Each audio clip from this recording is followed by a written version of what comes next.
The afternoon sun hung lazily over the sleepy subdivision of Savannah Lakes, casting long shadows across the manicured lawns and the quiet cul-de-sacs where life moved at a predictable, unhurried pace. Derek Langston, a man whose life had once been defined by the chaos of distant battlefields, now found solace in the simplicity of unpacking boxes in his new home. It had only been 3 weeks since he moved in, and the house still carried the faint scent of fresh paint and unpacked cardboard.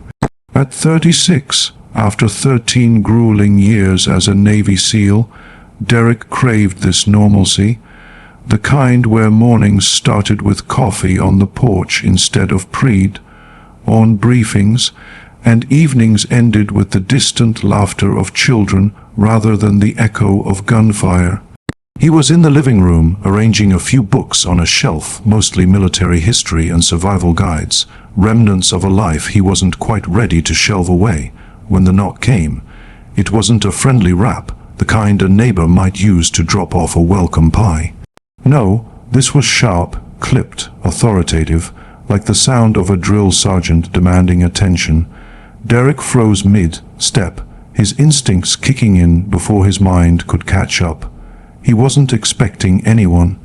No deliveries, no friends dropping by. In his old life, unexpected visitors often meant trouble, and though he was a civilian now, those reflexes didn't retire with his uniform. Taking a slow, measured breath to steady himself, Derek approached the door. He peered through the peephole first, a habit ingrained from years of operational security, and saw 2 men standing there, clipboards in hand, dressed in collared shirts that screamed official, but lacked any real insignia. They carried themselves with an air of power, shoulders squared, chins up, like they owned the porch they stood on. Derek's gut twisted slightly, something felt off, but he pushed the door open anyway, keeping his expression neutral. "Good afternoon," the taller one said, flashing a half-smile that didn't reach his eyes. He was lanky, with a clean, shaven face and hair slicked back in a way that seemed too deliberate. "We're with the Homeowners Association. There are some new regulations we need to go over with you." Derek studied them for a beat, his mind already cataloging details. No name tags, no logos on their shirts. Clipboards with loose papers that fluttered slightly in the breeze. "HOA," he replied, his voice calm and even, betraying nothing of the suspicion bubbling inside. "I wasn't told about any meeting." The shorter man, stocky with a trimmed beard that did little to hide his nervous energy, chimed in quickly. "These are recent changes. It affects firearm possession within the neighborhood. You'll need to turn over any registered firearms you own." The words landed like a grenade in still water, sending ripples through Derek's composure. Turn over his firearms, he repeated it in his mind, testing the absurdity. His eyes stayed steady on them, but internally his instincts tightened like a coiled spring, ready to uncoil at the slightest provocation. "Turn over my firearms," he echoed slowly, as if saying it aloud might make it less ridiculous. "That's correct," the taller one replied, his tone brisk, almost rehearsed. Failure to comply could result in fines, even potential eviction. "We're just here to help you avoid that headache." They stood shoulder to shoulder, a united front, their expressions firm, like bouncers at a club door. Derek didn't know they were impostors yet, but his gut, that infallible sensor honed in desert villages and urban raids, was whispering warnings. He had faced down armed insurgents, negotiated with shady informants, and stared into the eyes of men who lied for a living. This felt wrong, like a poorly scripted play. Instead of arguing or slamming the door, Derek leaned casually against the frame, crossing his arms in a way that looked relaxed but kept his hands free. "And what did you say your names were?" The taller one cleared his throat, a telltale sign of hesitation. "Mark Halpern." The shorter one nodded. "Jason Rudd." "Halpern, Rudd," Derek repeated, committing them to memory like enemy coordinates. "All right. Do you have identification, badges, anything official from the HOA board?" Jason's answer came too fast, too defensive. "We don't carry badges. That's not how this works." Derek smiled politely, but his mind was racing through red flags. No badges, no official paperwork, just generic clipboards. He knew HOA from his sister's experience in Florida. Endless letters, meetings, bureaucracy. Nobody showed up unannounced demanding personal property, especially not firearms. Still, he played along, testing the waters. "Interesting rule change," he said, his voice light. "When did the community vote on that?" Mark shifted his weight slightly, another subtle tell. "Like I said, it's very recent. We're just doing rounds today. Everyone's being asked to cooperate." Derek tilted his head, scanning their clothes again. No HOA logos, no letterhead on those papers, shoes worn down like they'd been pounding pavement all day. Jason's thumb tapped nervously against his clipboard, a rhythmic betrayal of anxiety. "You want me to hand over property I legally own," Derek said evenly, "because of a regulation I haven't been notified of, without showing me a single piece of documentation." Jason's face hardened, his voice dropping an octave. "Look, we're not here to argue. We're here to enforce the rules. If you cooperate, this doesn't need to go further." The shift in tone was subtle, pressure edging toward force, but Derek caught it. It was the kind of tactic that preyed on panic, on people who folded under authority. But Derek didn't panic. He let a small smile crease the corner of his mouth as if amused. "All right, give me a minute, I'll grab the paperwork." He stepped back inside, shutting the door softly behind him. The moment it clicked, his movements turned efficient, precise, years of combat wiring kicking in. He grabbed his phone, dialed the local police department, and explained the situation in a tone so calm the dispatcher might have mistaken it for a routine call. "2 men at my door, claiming to be HOA, demanding firearms, no ID, no paperwork. I think it's a scam." As he spoke, he tapped into his home security system, pulling up the front camera feed and hitting record. Through the lens, he watched Mark and Jason fidget on the porch, glancing at each other, shifting uncomfortably. They didn't look like officials. They looked like predators waiting for their mark to crack.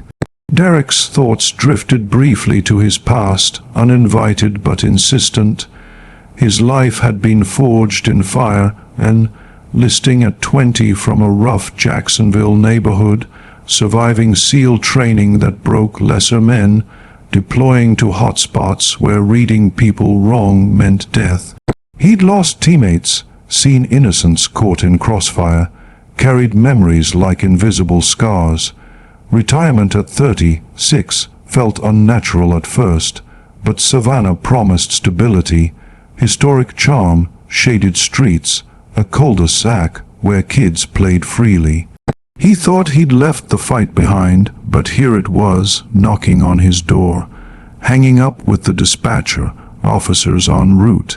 He leaned against the wall, phone in hand. Javier Cruz's words echoed. The enemy doesn't always look like the enemy. These two were amateurs, their deception sloppy. Derek poured a glass of water in the kitchen, keeping an eye on them through the window. Their car, parked down the street, was unmarked, dented. Another red flag. Why target him, random, or something more calculated, like assuming a black homeowner would be easier to intimidate? He exhaled slowly, prepared for whatever came next. Duty hadn't retired. It lived in him, protecting teammates overseas or neighbors here. These men had miscalculated. He wasn't weak. He was ready. Opening the door again, Derek stepped out calmly. "I've got my paperwork inside, but let's be clear. You're saying the HOA has the right to confiscate legally owned firearms." Jason leaned forward. "That's correct. We're enforcing it across the community." "Which house did you visit first?" Derek probed.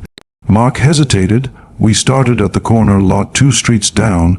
"Which owner?" "Name, Mrs. Johnson."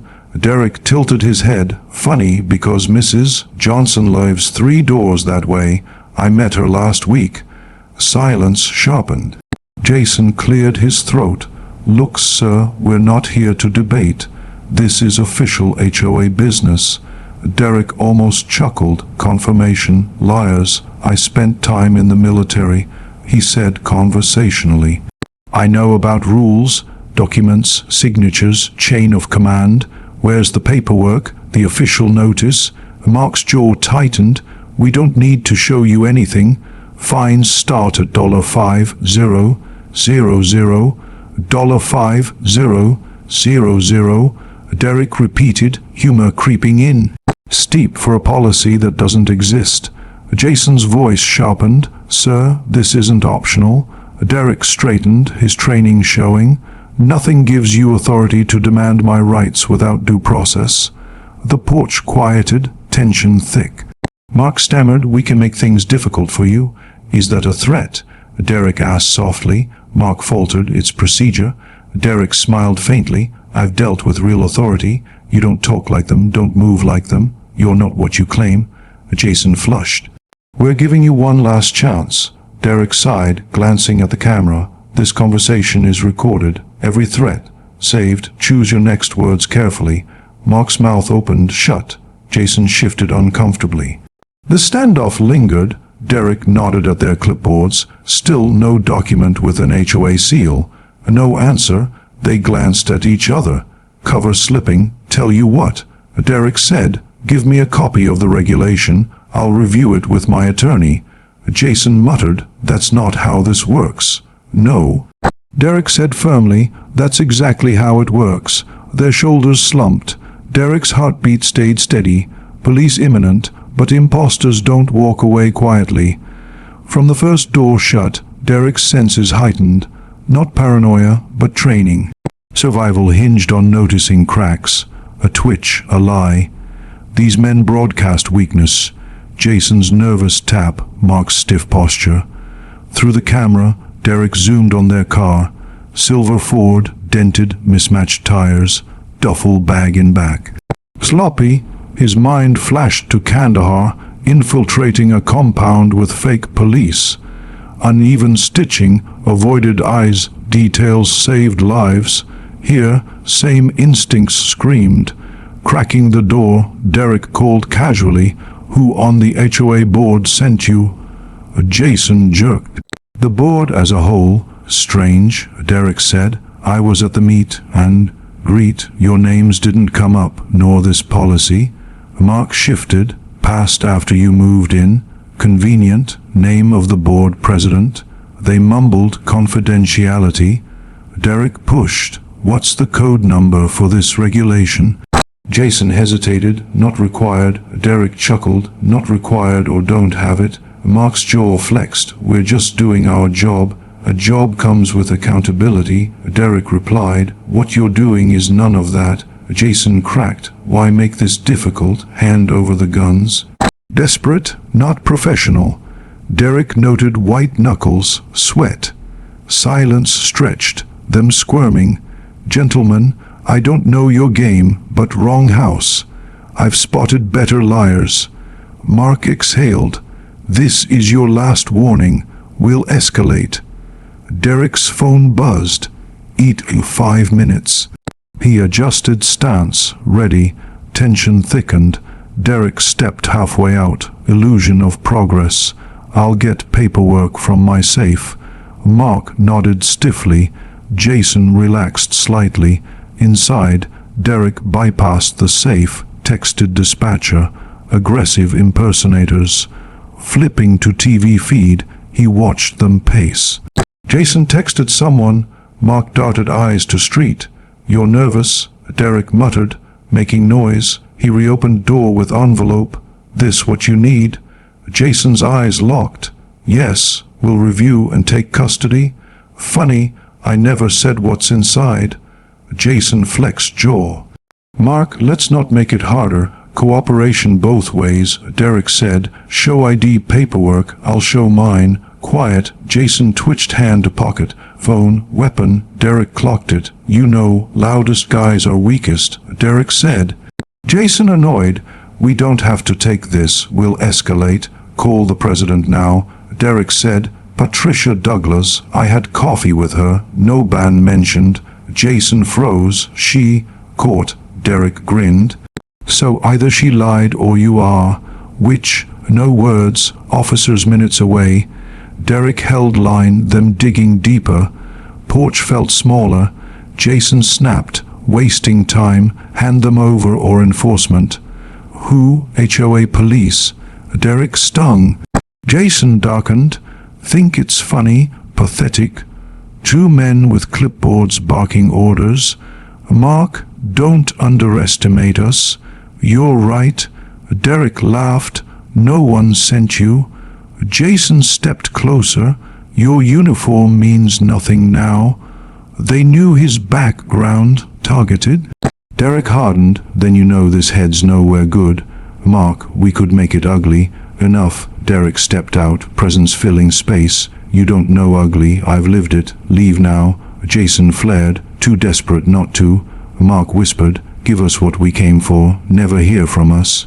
"Slip, not policy," direct plea. Derek smiled coldly. Honesty finally. Fists tightened. Derek tensed. Scenario, lunge, grab arm, pin, but Jason glanced streetward. Flashing lights, panic, damn it. "Mark, we need to go." Derek blocked stairs. "Leaving, too bad." Sirens wailed, cornered. Sirens sharpened, porch lights flicked on, neighbors peeked. Derek locked eyes on them. Jason's breath ragged, fists balled. Mark composed, clipboard shield. "This where you explain," Derek said, "or police do." Jason clenched. "You don't know who." "I know frauds," Derek replied. Shaky hands, no paperwork. "Wanted guns, get booking." Patrol cars arrived, lights spilling. Officers McKee and Yates stepped out. Evening. McKee called. "What's going on?" Derek. "Claim HOA, demand firearms. No ID, recorded." Jason. "He's lying, refused rules." Yates. "Which HOA?" "Savannah Lakes." Mark blurted. "ID, don't carry." McKee. "I know Patricia Douglas, no door-to-door." Jason cracked. "Doing what told." "By who?" Yates sharp. "No answer." Derek. "Footage saved." Yates. "You're recorded too. Cooperate." Jason collapsed, muttering. Mark. "Keeping safe." "What's dangerous," Derek said, "is you preying on panic." McKee cuffed them. Yates yanked clipboard. Clicks final. Neighbors emerged, whispers spreading. Derek watched arrest. McKee. "Need footage statement." "Tonight," Derek said. Yates. "Good head. Some hand over." "Why tried me?" Derek said. Cars pulled away. Neighborhood lingered, clusters talking. McKee returned. "Priors for fraud. Targeting firearm owners. Texts mention you, retired SEAL. Planned hit. Charges: impersonation, fraud, theft attempt. Duffel for weapons. Felony. You handled right." McKee said. Calm, talking. Conversation lingered. Derek replayed footage. Cracks, melting bravado. Not masterminds, but dangerous. By evening, news picked up. Arrests in scam. Reporters at entrance. Derek knocked wrong door. Neighbors sought details. Patricia visited. Never allow this. Saved us. Just didn't buy act. Derek shrugged. Most would. she said. Scams work on fear. Stuck. Fear pushes surrender. Reminded overseas silence. Detectives revealed crew. More men. Duffels for stolen guns. Ripple crimes. Derek tightened. Not just him. Stopped broader threat. Word spread. Neighbors thanked. Charles handled better. Might have believed. Problem counted on belief. Derek said. Emergency meeting. Large turnout.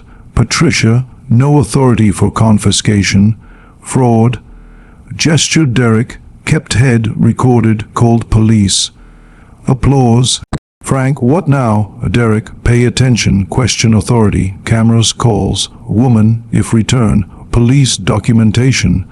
Meeting formed committees watch. Derek center unplanned. Patricia, done more in week than decade. Folks safer. Safer themselves, Derek said. Showed stand tall. Words lingered. Courage spreads. Home checked feed. Empty quiet. Shift, awake community unity. Like SEALs. Teams survive. Story not finished but reckoned. Vulnerability but strength in refusal. Days settled. Vigilance remained. What ifs weighed. Others less prepared. Weapons wrong hands. Neighbors stopped him. Gratitude, responsibility. Night porch tea. Not masterminds but damage unchecked.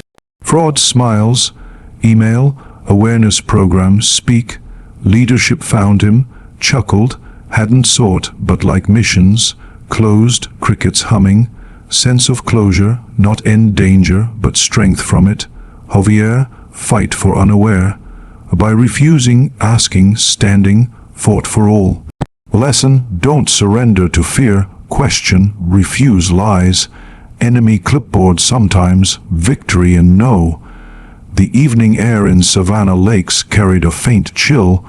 The kind that whispered autumn was creeping closer, though the cicadas still sang their relentless chorus.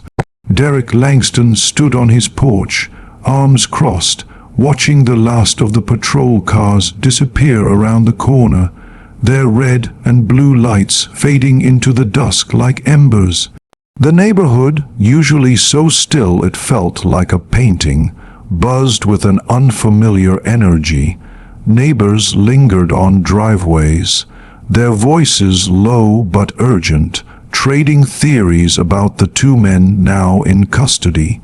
Porch lights glowed up and down the cul-de-sac, casting pools of yellow that seemed to hold the community together, if only for tonight. Derek's eyes scanned the street, not out of fear, but from habit, a SEAL's habit where letting your guard down was a luxury you couldn't afford. Inside his chest, his heartbeat was steady, a metronome honed by years of heist, takes missions, but his mind churned, replaying every detail of the confrontation. Mark's stiff posture, Jason's nervous thumb, tapping, the dented silver Ford with that ominous duffel bag in the back seat. It wasn't just a scam. It was a calculated move, one that had targeted him specifically. The revelation from Officer McKee, that text messages on Jason's phone mentioned a retired SEAL in Savannah Lakes, sat heavy in his gut. They'd done their homework, thought they could exploit his background, maybe assuming a black veteran in a quiet suburb would bend under pressure. They'd misjudged him, but the bigger question lingered. How many others had they targeted before him, and how many had folded? Derek stepped back inside, the soft click of the door shutting out the neighborhood's murmur. His house felt different now, not the sanctuary he'd envisioned when he signed the lease 3 weeks ago, but a battleground of a different kind. He moved to the living room, where the TV still displayed the frozen security footage of Mark and Jason on his porch, their faces caught mid-shift, betraying nerves they couldn't hide. He hit play, watching again, not because he needed to, but because details mattered. Every glance, every twitch, every lie, it was evidence not just of their crime, but of the broader threat they represented. He sank into the couch, the weight of the day settling over him. His phone buzzed. A text from Patricia Douglas, the HOA president. Emergency meeting tomorrow, 7 p.m., community center. Can you speak? Derek exhaled, rubbing a hand over his jaw. He hadn't come to Savannah Lakes to lead, to be a figurehead, or to stir up a neighborhood. He'd come for quiet, for a life where he could grill ribs on a Saturday and maybe, one day, start a family. But leadership, like trouble, had a way of finding him. He typed back a simple "I'll be there" and set the phone down. The silence of the house pressed in, broken only by the hum of the refrigerator. Derek's thoughts drifted, unbidden, to his SEAL days. He'd enlisted at 20, leaving behind a Jacksonville neighborhood where hope was as scarce as opportunity. The Navy gave him structure, purpose, a team that became family. SEAL training broke him down and rebuilt him, taught him to control his breath under gunfire, to read lies in a man's eyes, to push through fear when quitting meant death. He'd seen things most couldn't imagine. Teammates lost to IED, civilians caught in war's crossfire, villages silenced by fear. Those memories were medals he carried quietly, pinned to the inside of his chest. Retirement at 36 had felt like stepping off a moving train. The civilian world was disorienting. No orders, no missions, just a house with beige siding and a lawn that needed mowing. Savannah Lakes, with its historic charm and shaded streets, promised stability, a place to finally exhale. But stability, he'd learned, was fragile. Tonight proved it. Two men with clipboards had nearly exploited that fragility, banking on fear and compliance. If Derek hadn't questioned them, hadn't pushed back, who knows what they'd have walked away with, or where those weapons might have ended up. He stood, pacing to the kitchen, pouring another glass of water just to keep his hands busy. The security feed flickered on the TV, looping the moment Jason's bravado cracked, his eyes darting to the street as sirens approached. Derek's mind ran scenarios, as it always did. What if they'd tried force? What if they'd come back with others? What if their duffel bag held more than just a prop? He'd seen duffel bags like that before. Kandahar, 2014, a raid on a compound where police carried mismatched rifles and fake badges.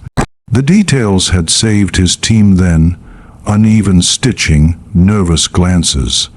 Tonight, it was worn shoes, no letterhead, a car that didn't belong. Details were power. His phone buzzed again. Officer McKee, footage sent. Needed by midnight. Derek moved to his laptop, uploaded the video, and emailed it with a brief note. Everything from the moment they knocked. Audio included. He attached timestamps because precision mattered. The police had Mark Halpern and Jason Rudd in custody, priors for fraud, but McKee's words echoed. They've been running scams up and down Chatham County, targeting neighborhoods with higher firearm ownership. This wasn't a one-off, it was a network, a crew, and two men in cuffs didn't end it. Derek leaned back, staring at the ceiling.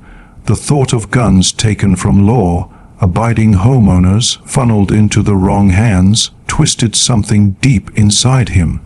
He'd seen what black market weapons could do: fuel insurgencies, arm criminals, shatter lives. This wasn't Afghanistan, but the stakes felt eerily similar. He wasn't just protecting his home, he was protecting a principle, a right, a community that didn't yet know it was under siege. The next morning, Savannah Lakes woke to the news. Local channels ran the headline: 2 men arrested in HOA scam targeting firearm owners. A news van parked at the neighborhood entrance. A reporter interviewing passers-by about safety concerns. Derek avoided them, slipping out for coffee at the diner down the street. The cashier, a young woman named Kayla, leaned over the counter as she handed him his change. "You're the guy who stopped those fake HOA men, right? My grandma lives in your neighborhood, thank you." Derek nodded, uncomfortable with the gratitude. "Just did what anyone would." "No," she said firmly, "most wouldn't. Grandma said people are scared now, but they're also talking, watching out more." He drove home, her words sticking with him. Fear was a weapon, but so was awareness. Back in his driveway, neighbors wave. Charles Denton, the accountant from 2 houses down, called out, "You're making us all look bad, Langston." Handled it like a pro. Derek smiled faintly. "They made it easy, too sloppy." Charles shook his head. "Sloppy or not, I'd have believed them. We need to talk about this, make sure it doesn't happen again. That's what the meeting's for," Derek said, gesturing toward the community center. "Tonight, 7, Charles nodded, his face serious. "I'll be there, we all will." By evening, the community center was packed, standing room only. Couples, retirees, young families filled the chairs, their faces a mix of curiosity, fear, and determination. Patricia Douglas stood at the front, her silver hair pulled back, her voice cutting through the hum of the crowd. "By now, you've all heard what happened on Mr. Langston's porch. Let me be clear. No HOA has the authority to confiscate firearms or any property from residents. What we saw was fraud, plain and simple." Murmurs rippled through the room. Some nodded, others whispered about how easily they could have been duped. Patricia gestured toward Derek, who stood near the back, arms crossed, trying to blend into the wall. This man kept his head, recorded everything, and called the police before those criminals could hurt anyone. That's why we're here talking prevention instead of mourning a tragedy. The room erupted in applause. Derek shifted, uncomfortable under the weight of dozens of eyes. He hadn't done it for claps, but the sound grew, spreading until it filled the space, a collective release of tension. When it quieted, an older man, Frank Hughes, stood. "So what do we do now? How do we make sure this doesn't happen again?" Patricia looked to Derek. "Mr. Langston, why don't you answer that?" He hesitated, then stepped forward, his boots echoing on the hardwood floor. The room stilled, waiting. "It starts with paying attention," he said, his voice low but clear. These men counted on fear, on authority going unquestioned. You don't need to be a veteran to know when something's wrong. Ask questions, demand paperwork, call the board if someone shows up with demands. Real authority comes with accountability. Heads nodded. A woman in the front row raised her hand. "What if they come back? Not those men, but others like them." "Then you call the police," Derek said. "If you have cameras, use them. Documentation makes liars nervous. It makes the truth undeniable." The meeting stretched on, neighbors forming committees, trading numbers, discussing a neighborhood watch. Derek hadn't planned to be the catalyst, but his actions had jolted them awake. As the crowd thinned, Patricia approached him. "You've done more for this neighborhood in 1 week than most of us in a decade. Folks feel safer because of you. They should feel safer because of themselves," Derek replied. "I was just the one they tried first." She smiled faintly. "Maybe, but you showed them how to stand tall. Sometimes people need to see courage before they find their own." Her words echoed as Derek walked home under the streetlights. The neighborhood felt different, not quieter, but stronger, like a muscle flexed for the first time. Neighbors who'd barely nodded before now stopped to talk, to plan, to watch. Fear had turned to action, action to unity. It reminded him of his SEAL team. No one survived alone. Teams did. Back home, Derek checked his security feed one last time. The porch was empty, the street quiet, but he knew better than to think it was over. Scams weren't one-offs, they were symptoms of a larger problem. The police had confirmed it. Mark and Jason were part of a crew, 3 others still out there, duffel bags ready to carry stolen weapons to darker markets. The thought tightened his stomach, not fear but resolve. Those guns could have fueled crimes, torn through communities, ended lives. He'd stopped 2 men, but the network remained. Sitting on his back porch with a glass of sweet tea, Derek let the night settle around him. Crickets hummed, a dog barked in the distance, and the stars above Savannah Lakes glittered like they had no care for the drama below. He thought of Javier Cruz, his old teammate, and the words that always came back. You don't always fight battles for yourself. Sometimes it's for the ones who don't know a battle's happening. Derek hadn't asked for this fight, but by refusing to bend, by asking hard questions, by standing steady when fear was the easier choice, he'd fought for every neighbor on his block. He'd exposed a crack in the system, how easily fear and fake authority could strip away rights, but he'd also sparked something bigger, a community waking up, questioning, standing together. His phone buzzed, an email from Patricia outlining the neighborhood's new awareness program. Workshops with law enforcement, scam prevention talks, a stronger HOA communication network. She'd asked him to lead the first session. Derek chuckled, shaking his head. He hadn't come here to be a hero, but maybe that was the point. Heroes weren't born, they were made in moments like this, when someone said no to lies and stood firm. He leaned back, the wicker chair creaking under his weight. The night was calm, but Derek's mind was already on the next steps. He'd speak at the meeting, share what he knew, teach others to spot the cracks, because courage spread faster than fear when people saw it in action. Savannah Lakes wasn't just his home now, it was his team, and he'd protect it like he had his brothers overseas. The story didn't end with Mark and Jason's arrest, nor with the applause at the community center. It ended with a shift, a neighborhood no longer asleep, no longer trusting clipboards and polo shirts blindly. Derek had shown them that strength wasn't just muscle or training. It was presence, refusal to let fear dictate choices. The enemy didn't always carry a weapon. Sometimes it carried a clipboard. But victory came from one word, no. And so, as the stars burned above and the night wrapped Savannah Lakes in quiet, Derek Langston sat on his porch, a man who'd faced down impostors and won, not just for himself, but for everyone. The battle was over, but the lesson lingered: question authority, demand proof, and never surrender what's yours to fear. Because when you stand tall, others learn to stand with you. If you liked this story, please like, subscribe, and share it with others so they can learn something from it too.